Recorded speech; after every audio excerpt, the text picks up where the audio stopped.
সোনার বাংলা আমি তোমায় ভালোবাসি।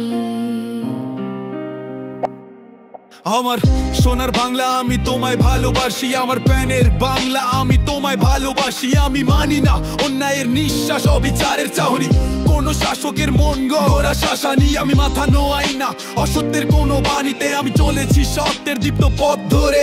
আত্মাকে জ্বালিয়েছি ন্যায়ের প্রচলিত শিখাতে, আমি ভীরু নই বেখেয়ালি। আমি দাঁড়াই স্পর্ধায় অন্যায়ের বিপক্ষে, আমি তীব্র দাবানল শুদ্ধ জাগরণের দীপ্ত ভাষা, আমি প্রজ্বলিত শিখা।